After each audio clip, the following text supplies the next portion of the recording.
You reach over in the middle of the night. Your hand brushes her shoulder, just a gentle touch, hoping to find that spark that used to be there. But she stiffens up. She pulls the blanket tighter. She lets out that heavy, annoyed sigh that cuts through the silence like a knife. She says, "I'm tired," or "I have a headache," or "not tonight." But it hasn't just been tonight. It has been a week, then a month, maybe even 6 months. You are lying next to the woman you love, but it feels like you are sleeping next to a stranger. You feel rejected. You feel like less of a man.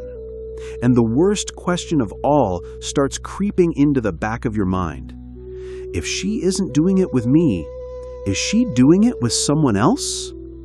Brothers, my ex said I can never grow this channel to 2,000 men in a single month. I need you to help prove her wrong. Hit that subscribe button, drop a like, and leave a comment right now. Today we are going to have a hard conversation. This is the conversation your friends won't have with you because they are scared to hurt your feelings. But I am not here to spare your feelings. I am here to save your dignity. When a woman stops sleeping with you, it is never just about being tired. It is never just about stress at work. Those are excuses. The truth is much darker, and it is almost always connected to how she sees you as a man. And yes, it is often the first red flag that someone else has entered the picture, either in her head or in her bed. We are going to look at 3 real stories today. Men who lost everything because they were blind, and men who turned it around because they saw the truth. Let's get one thing straight before we dive into the stories. Intimacy for a woman is like a mirror. It reflects how she feels about the relationship. Men can have sex just to feel good. We can have a bad day, be angry, and still want it. It is physical relief for us. But for a woman, sex is emotional. If the emotion is gone, the body shuts down. When the shop closes its doors to you, it usually means she doesn't feel safe, she doesn't feel excitement, or, and this is the painful part, she is saving that energy for someone else. Let me tell you about a man named Jason. This is a story that breaks my heart because Jason was a good man by society's standards. He did everything right on paper. He worked hard, he paid the bills, he never raised his voice. He and his wife had been married for 6 years. Around year 5, the bedroom died. It wasn't sudden. It was a slow fade. At first, it was once a week, then once a month, then only on birthdays. Jason thought he could fix it by being nicer. This is the trap so many of you fall into. Jason started doing more chores. He thought, if I wash the dishes, if I do the laundry, she won't be tired and she will want me. He became a servant in his own house.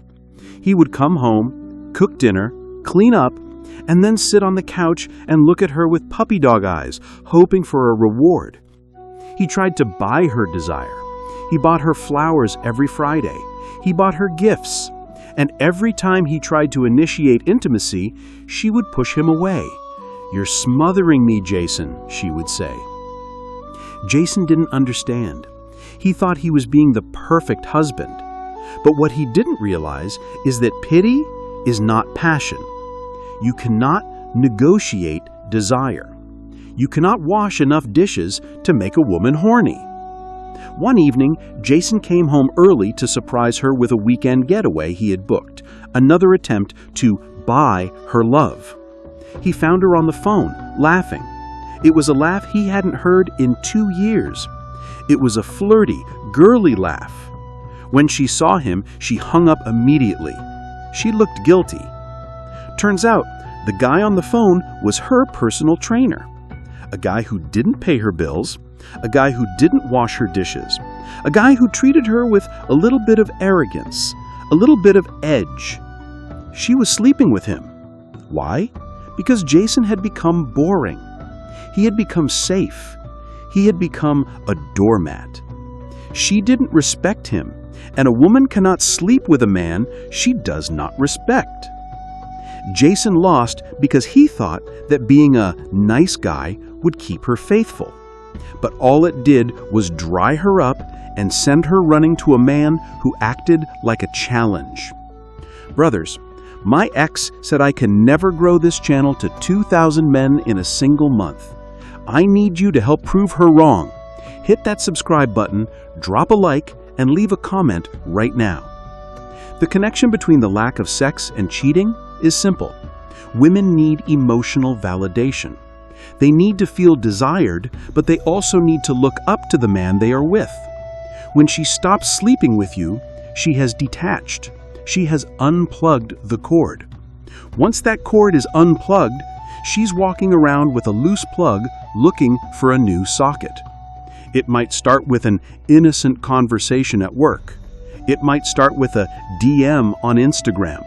But because she's not getting that emotional high from you, or rather, because she doesn't respect you enough to share it with you, she takes it elsewhere. Now, let's talk about a winner. Let's talk about Michael. Michael was in the exact same spot as Jason. His girlfriend of 3 years suddenly went cold. The headaches started happening every night. She started wearing sweatpants to bed instead of the cute stuff she used to wear. She stopped kissing him goodbye in the morning. Michael felt the panic. He felt the rejection, but Michael didn't beg. This is the key difference. Michael looked in the mirror and asked himself the hard truth, have I let myself go? And the answer was yes. He had gained 20 pounds. He spent his weekends playing video games. He had stopped taking her on dates. He had become just another piece of furniture in the house. But instead of crying about it or asking her what's wrong, Michael took action. He didn't say a word to her. He just started changing. He joined a boxing gym. He started staying late at work to finish a project that would get him a raise. He bought new clothes that fit him well.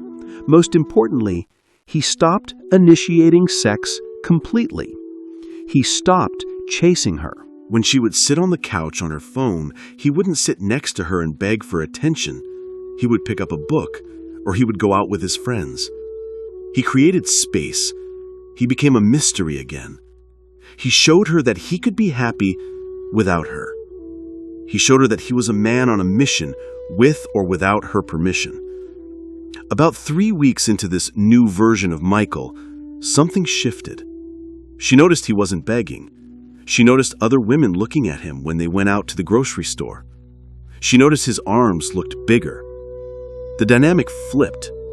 She started to get nervous. She started thinking, wait, is he going to leave me? Does he have someone else? One night, Michael came home from the gym, sweaty, full of energy. He went to the kitchen to drink water.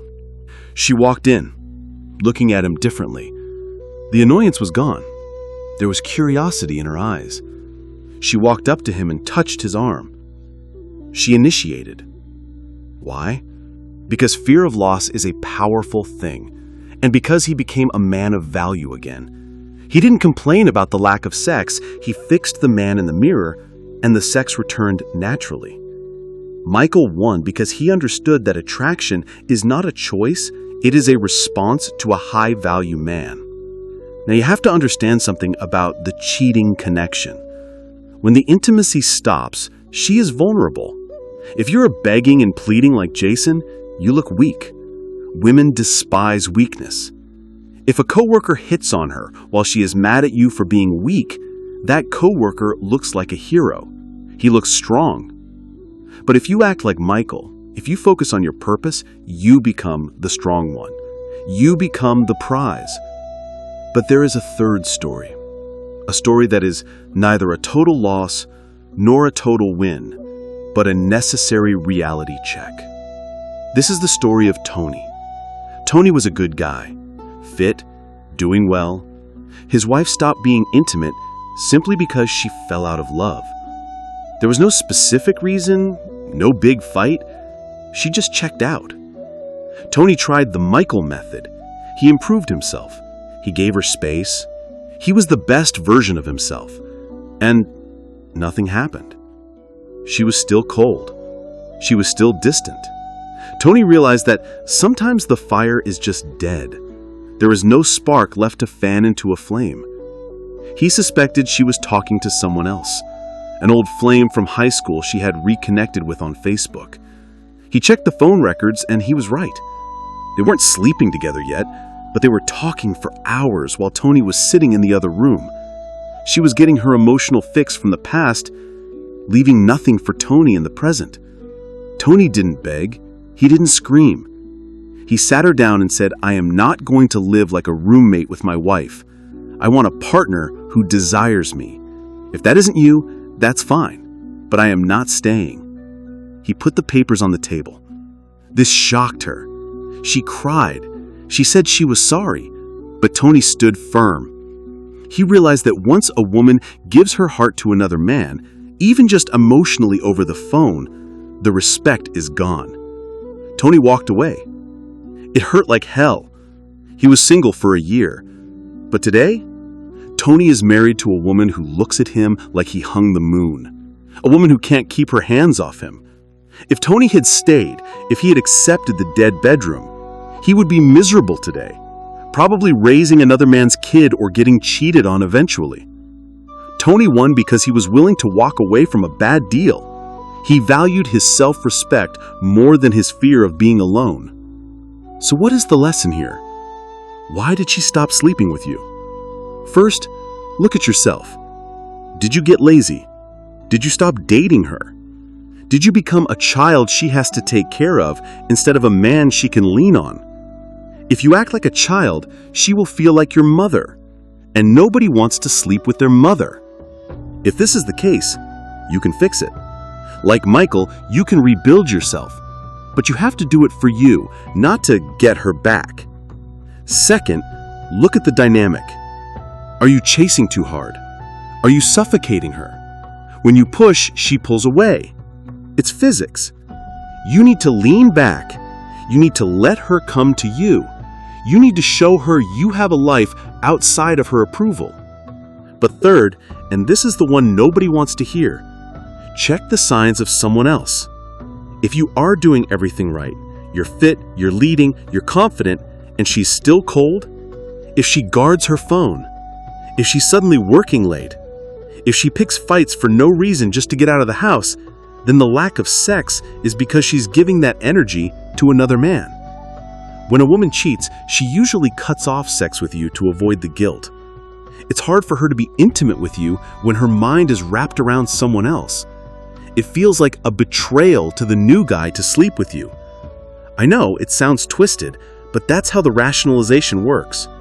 She stopped sleeping with you to stay loyal to the affair partner. So look for the patterns. Is she dressing up for work but looking like a slob at home? Is she happy when she leaves the house but miserable when she returns? These are the indicators. The dead bedroom is just the symptom. The disease is the disconnection. Brothers, my ex said I can never grow this channel to 2,000 men in a single month. I need you to help her prove her wrong. Hit that subscribe button, drop a like, and leave a comment right now. You have to be willing to lose her to keep her. That is the paradox. If you are terrified of her leaving, you will act weak. You will tolerate the coldness. You will tolerate the disrespect. And eventually, she will leave anyway. Because she can't respect a man who doesn't respect himself. But if you stand tall, if you say, I expect passion, I expect loyalty, and I will not settle for less, you force her to make a choice. She either steps up and becomes the woman you need, or she steps aside so you can find the one who is. Don't let the silence in the bedroom destroy your confidence. Use it as fuel. Hit the gym, build your business, reconnect with your friends.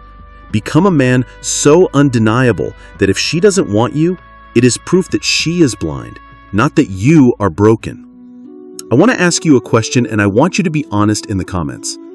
I read every single one. Here's the question. Have you ever managed to turn a dead bedroom back into a passionate relationship? Or was it the end of the road for you? What was the one thing that made the difference? Drop your story in the comments below. Let's help each other out. Let's share the wisdom, because we are in this together, and we are not going to let a cold shoulder turn us into cold men. Stay strong.